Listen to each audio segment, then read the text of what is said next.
Greetings and welcome to the Contracting Guy. I am the Contracting Guy, and I'm on location at my home office in Grass Lake, Michigan. We are in the process of moving the studio to our permanent location in Toledo, Ohio, so that's why you see some of the boxes behind me. But that doesn't stop me from this, my appointed rounds. I received an email from a veteran who said, "Hey, Contracting Guy, my name is AJ and I'm from Grass Lake, Michigan. Who would have thunk? And I have a question. When I am doing government contracting, it seems that the government contracting people kind of all know what they're doing. That's it's kind of overwhelming. Can you give me some pointers?" Well, AJ from Grass Lake, Michigan, I will in just a moment. Well, AJ from Grass Lake, Michigan, you ask a really good question. And for the most part, the government contracting people know what they're doing. However, there are instances, and I want to share some with you, where the government contracting people didn't live up to the high expectations and ideals of the federal acquisition system. Behind me, you see some information there, 7 points that reflect problems that occurred with a government contract that the contracting officer did. Not you, but them. And I want to point them out to you. Now, last week I talked about documentation and how important documentation was, to include the importance of the use of letterhead when you're doing communicating with your contracting officer. Documentation is critical. As you can see in the middle section, inadequate documentation of the record. When there is no information available in the record, the government will say the record is silent or it's inadequate. You can help fill those voids by having great documentation. Now, some of these areas you can't affect, such as the unreasonable technical evaluation, unreasonable cost or price evaluation, unreasonable past performance evaluation.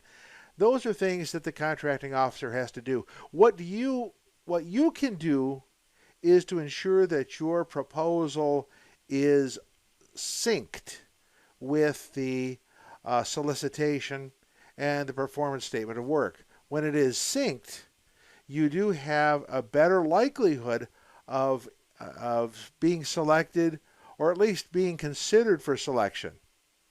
When your proposal does not sync with the government's solicitation, you then sort of tear that fabric. So, important. Have your proposal synced to the solicitation. The next one is you can't do anything about it. It's a flawed selection decision. If they make a decision that's just bad, well, that's something that's on them.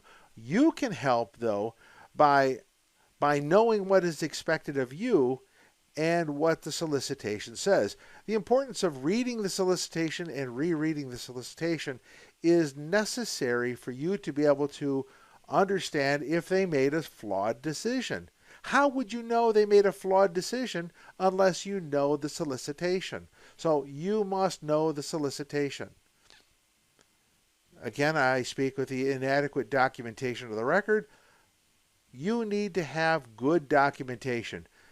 I can tell you that the contracting people, generally speaking, can be poor records keepers. Now, they're good at what they do, but from the records keeping and documentation tends to be the things you do after something.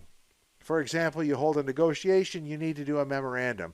You make a decision, you need to document it. Well, oftentimes it's like washing the dishes after a meal. Yeah, it needs to be done, but nobody's doing it. So you need to make sure that your documentation is spot on and addresses the issues that are going to be considered in a protest or a dispute. A failure to follow the evaluation criteria, again, how can you help? You can make sure that your proposal addresses the issues in the evaluation criteria. If you don't know what they are, you need to read the solicitation and read the evaluation criteria, in Section M. And of course, the unequal treatment of offerors, that's something, again, you can't, some of these things you can't do, but what you can do is just call out what appears to be bad behavior. If the contracting officer is communicating with your competitor and not with you, well, then you have an unequal treatment of offers. You need to be able to address that. So AJ from Grass Lake, Michigan, you bring up a really good question, and I hope that my directing you to be more vigilant in these areas is going to be helpful to you, because these are the areas of government contracting that have been found to be faulty. Notice the X's in 2019 where they lie. Those are the ones that were determined to be most faulty. So, AJ from Grass Lake, Michigan, thank you very much. This is the Contracting Guy. I'm out. Thank you for watching the Contracting Guy. Please like, subscribe, and share the video. We'd appreciate that. This is the Contracting Guy. I'm out.